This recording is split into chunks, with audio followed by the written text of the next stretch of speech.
97.2%। Pause, बहुत impressive sound हो रहा है ना?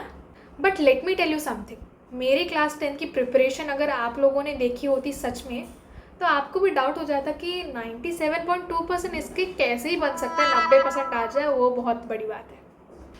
बिकॉज नो, मैं एक ऐसी स्टूडेंट नहीं थी जो 5 बजे उठूँगी या 4 बजे उठूँगी, योगा करूँगी, पानी पीऊँगी, एक प्रॉपर रूटीन फॉलो करूँगी और फिर मैं पढ़ने बैठूँगी, फिर मैं स्कूल के लिए रेडी होंगी। बिल्कुल भी मेरा रूटीन ऐसा था ही नहीं, मैं कभी भी ऐसी थी ही नहीं, ना मैं आज हूँ, ऐसे मैं बिल्कुल नहीं हूँ। मेरा अलार्म बजता था, मैं अलार्म देखती थी और सोचती थी 5 मिनट और।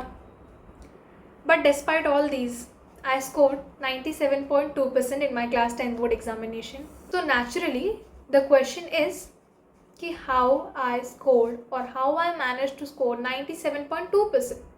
अगर मेरी हरकतें ऐसी हैं तो मैंने 97.2% स्कोर किया कैसे? Hey guys, welcome back to my channel. I am Vasudha. If you are new here, hi. I scored 97.2% in my class 10 board examination and currently I am an 11th grader. I thought why not expose my preparation? Because अभी आप में से जितने भी 10th class के student हैं वो 2 situation में होंगे, आइदर इसमें कि बोर्ड्स को तो बहुत टाइम है या फिर boards are coming, oh my god I am so stress. तो first thing first, that I studied online for my class 10 preparation and the main platform was physics wala, that is PW. So honestly, online studying sounds very productive until you realize that you have the freedom to pause the lecture and eventually to pause your whole life by creating a plenty of backlog. But I figured out something during my preparation, that watching lectures is not equal to studying. अगर आपने 2 घंटे lecture देखे, इसका मतलब ये नहीं कि उस लैपटॉप स्क्रीन से, उस फ़ोन स्क्रीन से वो चैप्टर आपके दिमाग में आ जाएगा 2 घंटे लेक्चर देखने के बाद। No, that is not the point. I had to actually do something after watching the lectures. I started getting serious after knowing that, after realizing that watching lectures is not equal to studying. Studying is different and watching lectures is different. My basic formula was lecture देखो, notes लिखो, NCERT read करो, question solve करो, revision करो and then खुद को test करो. It seems very simple and honestly it is simple. what is the difficult part? The difficult part is consistently following it. क्योंकि अपना स्टडी प्लान बनाना अलग बात है और उसको कंसिस्टेंटली फॉलो करना एक टोटली डिफरेंट बात है.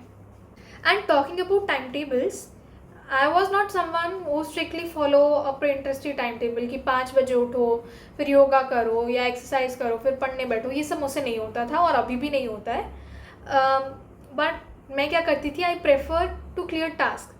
मुझे लगता था कि टास्क क्लियर करना ईजी है rather than being in a time table, being in a proper schedule. It's easy to clear task कि मुझे आज ये करना है, ये कंप्लीट करना है, ये रिवाइज करना है and then just do it.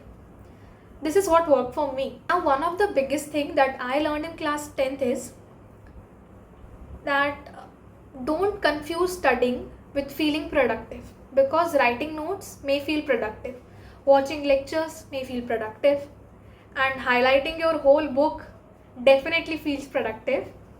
But question ये आता है कि क्या आप उस चैप्टर का एक भी क्वेश्चन सॉल्व कर सकते हो विदाउट अपने नोट्स देखे, विदाउट उसका आंसर देखे? That is what matters. It's really helped me track my preparation throughout the year.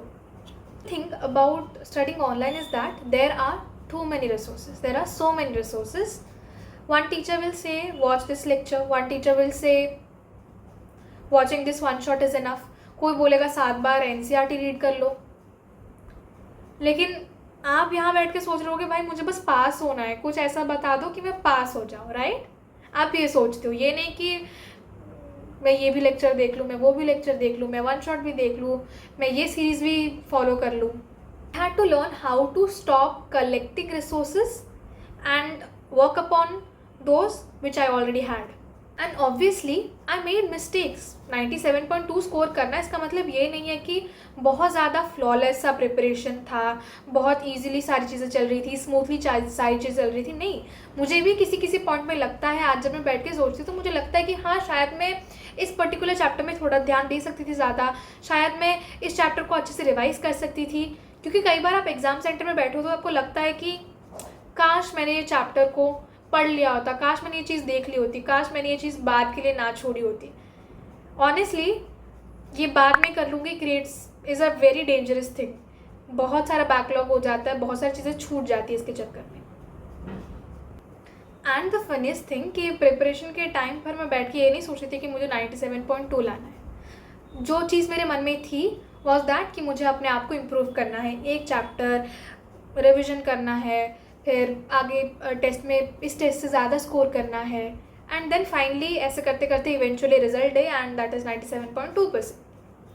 उसके बाद भी I was not fully satisfied with my marks because मैंने कुछ और सोचा था।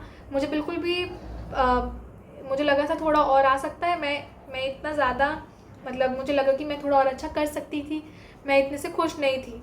But what ever happened after the result, जितनी भी सेरेमनीज हुई, फेलिसिटेशन सेरेमनी ये वगैरह, वो जितना प्राउड मोमेंट मेरे पेरेंट्स के लिए था, जितना हैप्पी वो लोग थे, वो देखकर आपको लगेगा कि या it is worth it to do this much of hard work. This video was just a trailer because I haven't actually shown you how I studied. In the upcoming videos, I'll be showing you that how I used PW for class 10th, how I used to read NCERT, how I used to do a question practice, what was my resource, which sample paper I used, and the mistakes I absolutely would not repeat.